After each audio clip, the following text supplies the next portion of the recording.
இன்று நடைபெறுகின்ற இந்த கூட்டம், இந்த ஆர்ப்பாட்டம் ஏதோ சாதாரணமாக ஒரு அரசியல் ஆர்ப்பாட்டம் அல்ல.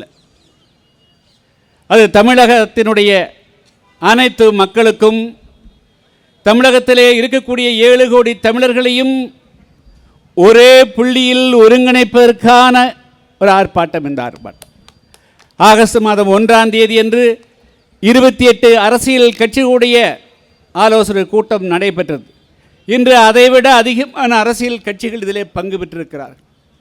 இங்கே நம்முடைய நோக்கம், நாங்கள் ஆகஸ்ட் 1ஆம் தேதி அன்று அக்காடு ஹோட்டலில் ஆலோசனை கூட்டம் நடத்திய போது ஒரே ஒரு நோக்கமாகத்தான் இருந்தது. என்ன நோக்கமாக இருந்தது?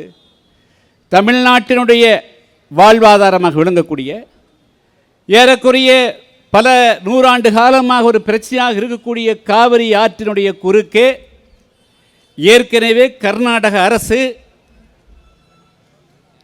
ஹேமாவதி அணையை கட்டி கொண்டது, ஹாரங்கி அணையை கட்டி கொண்டார்கள், கிருஷ்ணராஜசாகர் அணையை கட்டி கொண்டார்கள், கமினி அணையை கட்டி கொண்டார்கள். மேகதாது இடத்திலேயும் ஒரு அணையை கட்ட அனுமதித்து விட்டால் தமிழகத்திற்கு உபரி நீர் கூட வந்து சேர. அன்றைய காலகட்டங்களில் இதுபோன்று தமிழர்கள் எழுச்சி பெறவில்லை. தமிழர்கள் இன்னும் சொல்லப்போனால் 1981 காலகட்டங்களில் நாங்கள்லாம் திராவிடர் கழகத்திலே பயணித்த போது அப்பொழுதெல்லாம் அதிகமாக பேசிய பேச்சுக்களே கர்நாடகம் ஹேமாவதி அணையை கட்டியது, கிருஷ்ணராஜசாகர் அணையை கட்டியது, தமிழகத்தினுடைய உரிமையை பறிக்கப்பட்டதைத்தான் பேசியிருக்கிறோம். எனவே ஆனால் அப்பொழுது பேசினமே தவிர தமிழக மக்கள் ஒன்று சேர்ந்து வரவில்லை. இப்பொழுது தமிழ்நாட்டினுடைய நெற்களஞ்சியமாக விளங்கக்கூடிய தஞ்சை, திருவாரூர், நாகை மாவட்டங்களில் குறுவை கூட சாகுபடி செய்ய முடியவில்லை. ஜூன் மாதம் 1ஆம் தேதி திறக்கப்பட்டிருக்க வேண்டிய காவிரி திறக்கப்படவில்லை. அங்கே ஏறக்குறைய 10 லட்சம் ஏக்கர் நிலப்பரப்பில் செய்ய வேண்டிய நெற்சாகுபடி நடைபெறவில்லை. இப்பொழுது உபரி நீர் வந்த பிறகு திறந்து விடுகிறார்கள். காவிரி நீர் மேலாண்மை அமைக்கப்பட்டு மே மாதம் வறட்சியான காலகட்டங்களில் 9.2 TMC தண்ணீர் திறந்துவிட வேண்டும் என்று சொன்ன பிறகும், ஜூன் மாதம் 12 TMC திறக்க வேண்டும் என்று சொன்ன பிறகும், ஜூலை மாதத்தில் 24 TMC திறக்க வேண்டும் என்று சொன்ன பிறகும், ஒட்டுமொத்தத்தில் மே, ஜூன், ஜூலை மாதங்களிலே 40 TMC தண்ணி தமக்கு வந்து சேர வேண்டும் என்று உத்தரவு பிறப்பித்த பிறகும் கூட கர்நாடகம் அதற்கு இசைந்த பாடில்லை. தமிழ்நாட்டினுடைய ஆட்சி, அதாவது வந்திருக்கக்கூடிய தமிழ்நாடு முதலமைச்சர்கள் என்ன செய்திருக்கணும்? ஜூன் மாதம் 1ஆம் தேதி வரவில்லை என்று சொன்னவுடனேயே நீங்கள் அதற்கு நான் அடுத்த கட்டத்தை பணியை செய்திருக்க வேண்டாமா? நீங்கள் உச்சநீதிமன்றத்தை அணுகியிருக்க வேண்டாமா? நீங்கள் காவிரி நதிநீர் மேலாணையத்தை அணுகியிருக்க வேண்டாமா? எதுவுமே செய்யலையே. தமிழ்நாட்டுக்குடைய அனைத்து அரசியல் கட்சிகள், பெரிய அரசியல் கட்சிகள் சொல்லக்கூடிய திராவிட முன்னேற்ற கழகத்துடைய ஸ்டாலின் அவர்கள் அனைத்து கட்சி கூட சொன்னார். அதிமுகவினுடைய பொதுச் செயலாளர் எடப்பாடி பழனிசாமி அவர்கள் சொன்னார்கள். நான் ஒரு 5 பிரஸ் மீட்டில் சொன்னேன். வேல்முருகன் சொன்னார், அண்ணன் சீமான் அவர்கள் சொன்னார், தெரியர் சொன்னார். தமிழ்நாட்டுக்குரிய பெரும்பாலான அரசியல் கட்சிகள் அனைத்தும், இன்னும் சொல்ல போனால் கூட அவர்களுடைய ஆட்சியிலே பங்கு பெற்றக்கூடிய கட்சிகள் கூட அனைத்து அரசியல் கட்சி கூட்டத்தை சட்டமன்றத்துக்கு வெளியே, அதுதான் மிக முக்கியமானது. அவர்கள் என்ன சொல்லுகிறார்கள்? நாங்கள் தான் உங்களுக்கு சட்டமன்றத்தில் இருக்கக்கூடியவர்களெல்லாம் தீர்மானம் நிறைவேற்றி விட்டுமே என்று சொல்லுகிறார்கள். அப்படி என்று சொன்னால் அதே விதியை நம் கர்நாடகத்துக்கு பொருத்தி பார்த்தால், அங்கே எதற்கு அனைத்து கட்சி கூட்டத்தை சிவகுமார் அவர்கள், முதலமைச்சராக இருக்கக்கூடிய சிவகுமார் அவர்கள் எதிர்கட்சி ஆகக்கூடிய பிஜேபியை சேர்த்து அங்கே அனைத்து கட்சி கூட்டத்தை நடத்துகிறாரு? அதனுடைய பொருள் என்னவென்று சொன்னால், காவிரி பிரச்சனையை பொறுத்த மட்டிலும் நாங்கள் காவிரியில் எங்களுக்கு எந்த விதமான கட்சி மாறுபாடுகள் கிடையாது, வேறுபாடுகள் கிடையாது. எல்லோரும் கட்சியை அரசியலில் தூக்கி இருந்துவிட்டு ஒரு புள்ளியிலே இணைந்திருப்போம் என்பதுதான் அவர்களுடைய நிலைப்பாடு. அதே நிலைப்பாட்டை நீங்கள் எடுங்க. இன்று தமிழ்நாட்டினுடைய முதலமைச்சராக இருக்கக்கூடிய விஜய் அவர்கள் உங்களுடைய தலைமையில் நீங்கள் தான் கூட்ட வேண்டும். தலைமைச் செயலகத்தில் ஒரு அனைத்து அரசியல் கட்சி கூட்டம் நடைபெறுகிறது என்று சொன்னால் அது கர்நாடகத்துக்கு போகும், இந்திய அரசுக்கு போகும். ஏன் இந்திய அரசுக்கு போகணும்? கடந்த ஒரு வாரத்துக்கு முன்பு நீங்கள் எல்லாம் செய்தித்தாளில் பார்த்திருப்பீர்கள், தொலைக்காட்சியிலே பார்த்திருப்பீர்கள். மத்திய அரசினுடைய இணையமைச்சர் இருக்கக்கூடிய ரேவண்ணா என்பவர் சட்டமன்றத்தை நாடாளுமன்றத்தில் ஒரு கேள்விக்கு பதில் சொல்லுகிறார். லோயர் ரைப்பரியன் ஸ்டேட், கீழ்மடை மாநிலங்களை உடைய ஒப்புதல் அணை கட்டுவதற்கு ஒப்புதல் பெற தேவையில்லை என்று சொல்லுகிறார்கள். அதனுடைய பொருள் என்ன? அப்படி என்று சொன்னால் மத்திய அரசினுடைய பார்வை மேகதாது அணை கட்டுவதற்கு அது 2 நிலைப்பாட்டை எடுக்குகிறார்கள். அடுத்த நாள் இன்னொரு சொல்லுகிறார்கள், இல்லை இல்லை காவிரி நதிநீர் மேலாண்மை வாரியத்திடம் அனுமதி பெற வேண்டும் என்று சொல்லுகிறார்கள். அப்படி ஏதோ ஒரு குழப்பம் இருக்கிறதா இல்லையா? அந்த குழப்பத்தை சரி செய்ய வேண்டும். அதே போல தான் தமிழகத்தில் சட்டமன்றத்தில் ஒரு தீர்மானத்தை தமிழ்நாடு முதலமைச்சர் மாண்புமிகு விஜய் அவர்கள் ஒன்றை முன்மொழிகிறீர்கள். உடையாக எதிர்க்கட்சியாக இருக்கக்கூடிய திமுக ஒரு திருத்தத்தை முன்மொழிகிறது. அதாவது இன்னொரு நதிநீர் மேலாண்மை வாரியம் மேகதாது அணை கட்டுவதற்கு இன்னொரு ஆணையத்தை புதுப்பிக்க இன்னொரு ஆணையம், புது ஆணையம் வர வேண்டும் என்று சொல்லுகிறார். முன்னாள் முதல்வர் எடப்பாடி பழனிசாமி அவர்கள் கூடாது, அது திருத்தம் கூடாது என்று சொல்லுகிறார். அப்படி சட்டமன்றத்துக்குள்ள ஒன்றா இல்லையா? எப்படி ஒரே தீர்மானமாக மத்திய அரசுக்கு போக முடியும்? அதன் காரணமாகத்தான் தமிழ்நாட்டில் இருக்கக்கூடிய படுகை பகுதியில் இருக்கக்கூடிய தஞ்சை, திருவாரூர், நாகப்பட்டினத்தில் இருக்கக்கூடிய விவசாயியுடைய கருத்து என்ன, அதுக்கு என்ன முயற்சி எடுத்தீங்க? அந்த கருத்தை தெரிந்து கொள்வதற்கு எல்லோரும் சேர்ந்து ஒரே வரியிலே ஏகமனதாக தீர்மானம் நிறைவேற்றுவதற்கு எந்த விதமான வேறுபாடும் இல்லை. தமிழக மக்களை நம்ம அரசியலுக்கு அப்பாற்பட்டு ஒன்று திரட்டுவதற்காக தமிழகத்தில் சட்டமன்றத்துக்கு வெளியே தமிழகத்தினுடைய செயலகத்தில் ஒரு அனைத்து அரசியல் கட்சியுடைய கூட்டத்தை கூட்டுங்கள் என்பதுதான் அன்று நடைபெற்ற அனைத்து கட்சி கூட்டத்தினுடைய நோக்கமும் அதுதான். இன்று நடைபெறக்கூடிய ஆர்ப்பாட்டத்தினுடைய மிக முக்கியமான நோக்கம் அதுதான். எனவே அனைத்து அரசியல் கட்சி கூட்டத்தை தமிழ்நாடு முதலமைச்சர் கூட்டுவதற்கு தயங்குகிறீர் என்று சொன்னால் நீங்கள் ஏதோ உங்களுக்கு அச்சம் வருகிறது என்று பொருள். நீங்கள் எதை கொண்டோ பயப்படுகிறீர்கள் என்று நாங்கள் கருத வேண்டியிருக்கிறது. நீங்கள் எதற்காகவோ தமிழகத்தினுடைய உரிமையை விட்டுக் கொடுப்பதற்கு நீங்கள் தயாராகிவிட்டீர்கள் என்று நாங்கள் கருத வேண்டியிருக்கிறது.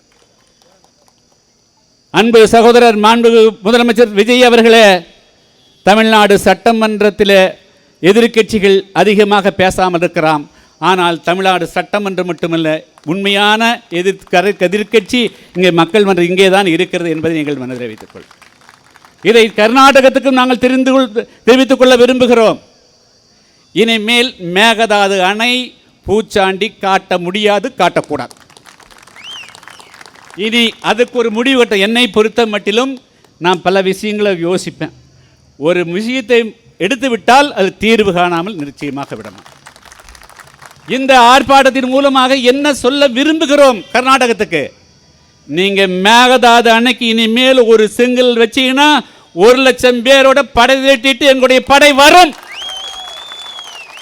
தமிழ்நாட்டினுடைய எல்லையை கடப்போம். இனிமேல் மேகதாதை கை விட்டுருங்க, அதோடு விட்டுருங்க, மறந்துடுங்க. சிவகுமார் வாய் திறந்து பேசக்கூடாது.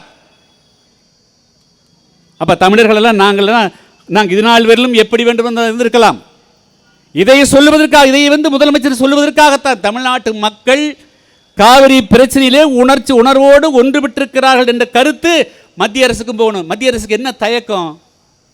ஏற்கனவே காவிரி நதிநீர் மேலாண்மை வாரியம் தீர்க்கமாக தீர்ப்பு சொல்லிவிட்டது. தமிழகத்தினுடைய ஒப்புதல் இன்றி கர்நாடகத்தில் இன்னும் ஒரு அணை கூட கட்டக்கூடாது என்று சொன்ன பிறகு மத்திய அரசு ஏன் 2 நிலைப்பாட்டை எடுக்கிறது? நாடாளுமன்றத்தில் திட்டவட்டமாக அறிவிப்பதற்கு உங்களுக்கு என்ன தயக்கம்? எனவே இன்று நடைபெறக்கூடிய ஆர்ப்பாட்டத்தினுடைய மிக முக்கியமான நோக்கம் அது கர்நாடகத்தில் எந்த நாகராஜாக இருந்தாலும் அதை பற்றி கவலை இல்லை. ஆயிரக்கணக்கான நாகராஜர்கள், லட்சக்கணக்கான நாகராஜர்கள் தமிழகத்தில் இருப்போம். அதனால் இனிமேல் கர்நாடகம் அங்கே மேகதாது அணையை பற்றி பேசக்கூடாது.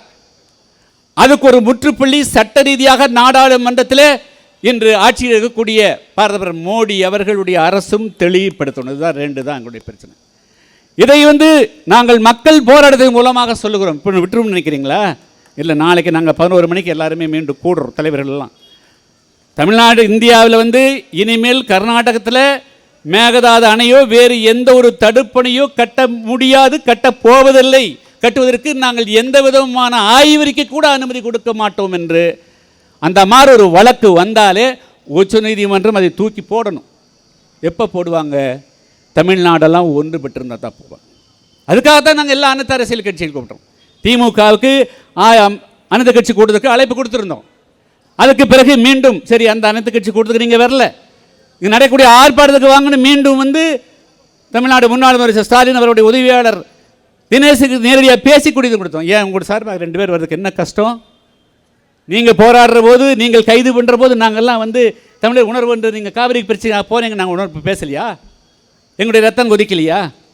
ஏன் அதிமுக சார்பாக 2 பேர் வந்து கரைஞ்ச ஒரு 500 பேர் அனுப்பிச்சா இந்த மெசேஜ் வந்து சென்ட்ரல் கவர்மெண்ட்டுக்கு போகுமே, கர்நாடகத்துக்கு போய் சேருமே, ஏன் தயங்குறீங்க? ஒரு சாதாரண பிரச்சனை போட்டோ இல்லைங்கிறதுக்காக பிஜேபி கட்சி வெளியே போகலாமா? இதெல்லாம் இந்த வேறுபாடுகளை எல்லாம் நம்ம காமிக்கக்கூடாதுங்க. இது என்னுடைய வீட்டு பிரச்சனையோ அவருடைய வீட்டு பிரச்சனையோ அவருடைய தோட்டத்து பிரச்சனையோ அவருடைய தோட்டத்து பிரச்சனையோ கிடையாது. இன்றைக்கி இந்த பிரச்சனையை விட்டு கொடுத்தோம் என்று சொன்னால், கர்நாடகத்தில் மேகதாது அணை வந்தாச்சு அப்படின்னா அதுக்கு பிறகு காவிரி நதிநீர் மேலாண்மை வாரியம் விதித்திருக்கக்கூடிய அல்லது மே மாதம் ஜனவரியிலேருந்து டிசம்பர் வரையிலும் எவ்வளவு தண்ணீர் வரணும் அப்படிங்கிறத அது பேப்பரில் தான் எழுதி வச்சுக்கணுமே தவிர அது நடைபெறிக்க வராது. அதனால் எல்லோரும் தமிழகத்தில் எல்லாரும் தொலைக்காட்சி வாயிலாக பார்த்து கொண்டிருப்பீர்கள், யூடியூப்பில் இருக்கிறத பார்த்துட்டு இருப்பீங்க. அனைத்து இளைஞர்களும் திரையை மாயைகளுக்கு இலக்காகாமல் தமிழருடைய வாழ்வுரிமை, இது வந்து ஏதோ தஞ்சை, திருவாரூர், நாகப்பட்டினம் மற்றனுடைய விவசாயிகளுடைய வாழ்வுரிமைன்னு பார்க்காதீங்க. நாம் சாப்பிடக்கூடிய உணவு அரிசி, அங்கே விளைவிக்கக்கூடிய அதுதான் அதை நாம் சாப்பிட்றோம். அதனால் அங்கே ஒரு பாதிப்பு வந்தால் ஏறக்குறைய 13 மாவட்டத்துக்கு குடிநீர் பிரச்சனை வந்துடும். இப்பொழுதே டெல்டா மாவட்டங்களில் குடிநீர் பிரச்சனைக்கு மக்கள் வீதிக்கு வந்து போராடுகிறார்கள். கால்நடைகளுக்கு தண்ணீர் இல்லை, விவசாய தொழிலாளர்கள் இடம்பெயர்கிறார்கள். இந்த அவநிலையெல்லாம் வந்து சேர்ந்துடும். எனவே தமிழ்நாடு முதலமைச்சருக்கு மீண்டுகள் வைக்கிறேன். நீங்கள் வந்து விரைவில் கௌரவம் பார்க்காம நீங்கள் தமிழ்நாட்டு மக்களுடைய வாக்குகளால் நீங்கள் வந்து முதலமைச்சராக இருக்கிறீங்க. அதனால் மீண்டும் அனைத்து கட்சி கூட்டத்தை கூட்டுங்க. நேராக ஒரு 100-200 பேர் தனி விமானத்தில் கூட்டிகிட்டு போங்க. பாரத பிரதமர் எல்லாரும் சந்திப்போம், வலியுறுத்துவோம். மத்திய அரசு எந்த சூழ்நிலையும் இனிமேல் மேகதாது அணை கட்டுவதற்கு மத்திய அரசுடைய எந்த துறை, அது வேளாண்மை துறையாக இருந்தாலும் சரி, சுற்றுப்புற சூழல் துறையாக இருந்தாலும் சரி, அதுக்கு அனுமதி அளிப்பதற்கு இனிமேல் மத்திய அரசு, அது எந்த மத்திய அரசு வந்தாலும் சரி, இன்றைக்கி இருக்கிற அரசு போய் வேறு அரசு எந்த வந்தாலும் சரி, அது நிரந்தரமாக ஒரு சட்ட ரீதியாக தீர்வு காணணும். அதை வலியுறுத்துவோம். அதனால் நீங்கள் மீண்டும் இந்த கூட்டத்தின் வாயிலாக, நாங்கள் ஆர்ப்பாட்டத்தின் வாயிலாக அதைத்தான் நாங்கள் வலியுறுத்த விரும்புகிறேன். அதே போல் இனிமேல் ஒவ்வொரு முறையும் உபரி நீர் தான் தமிழ்நாட்டுக்கு வரும்னா எந்த நியாயத்தில் நியாயம்? அதனால் வந்து காவிரிக்கு உண்டான காவிரி நதிநீர் மேலாண்மை வாரியத்தினுடைய சார்பாக சொல்லப்பட்டிருக்கக்கூடிய அந்த நீர் ஜனவரி முதல் டிசம்பர் வரக்கூடிய அந்த தண்ணீரை திறந்துவிடக்கூடிய அதிகாரத்தை மீண்டும் கர்நாடகத்திடம் ஒப்படைக்கூடாது. அது சுதந்திரமான ஒரு அமைப்பிடத்தில் வரணும். இதுதாங்க 3 பாயிண்ட்டு. இந்த 3 பாயிண்ட்டை வலியுறுத்தான் இன்றைக்கி ஆர்ப்பாட்டம் நடக்குது. இந்த ஆர்ப்பாட்டம் இது ஒரு துவக்கம். நாங்கள் வந்து எல்லா தலைவர்களும் சேர்ந்து தமிழ்நாட்டுடைய அனைத்து மாவட்டங்களுக்கும் சென்று ஆலோசனை கூட்டம் நடத்துவோம். அங்கே ஏதாவது ஒரு கல் எடுத்து வைக்கிறாங்கன்னா 1 லட்சம் பேரோ 10 லட்சம் பேரோ இளைஞர்கள் அங்கே கர்நாடகத்தை நோக்கி படையெடுப்பதற்கு இப்போது தயாராகி, அதுதான் சொல்ல முடியும். இனிமேல் கர்நாடகத்தை இன்னொரு அணை கட்டுவதற்கு மத்திய அரசே அனுமதித்தாலும் மாநில அரசே தூங்கி கொண்டிருந்தாலும் மக்களாகிய நாம் விடக்கூடாது. இது தான் நான் இந்த இடத்துல எச்சரிக்கை விரும்புகிறேன். அதனால் வந்து நம்முடைய இந்த கூட்டத்தில் எல்லா விதமான சிரமங்களையும் எதிர்கொண்டு இன்றைக்கி மாலை 3 மணியிலிருந்து இந்த ஆர்ப்பாட்டத்தில் கலந்து கொண்டு சிறப்பித்திருக்கக்கூடிய அனைத்து கட்சியினுடைய நிர்வாகிகள், தொண்டர்கள், ஆதரவாளர்கள் அனைவருக்கும் இந்த கூட்டமைப்பினுடைய சார்பாக நெஞ்சார்ந்த நன்றியை கூறி, அடுத்த போராட்டங்கள் எந்த போராட்டங்களை அறிவித்தாலும் அது மாவட்ட அளவில் இருந்தாலும் சரி, மாநிலம் சரி, ஒருவேளை டெல்லிக்கே சென்று போராடக்கூடிய இருந்தாலும் கூட அதுக்கும் ஆயத்தமாக என்று கேட்டுக்கொண்டு நன்றி கூறுகிறேன். மீண்டும் இப்போ ஆர்ப்பாட்டம் துவங்க இருக்கிறது. அனைவரும் எழுந்து நின்று ஒரு 5 நிமிடம் ஆர்ப்பாட்டம் செய்யுமாறு கேட்டுக்கொள்கிறேன். நன்றி, வணக்கம்.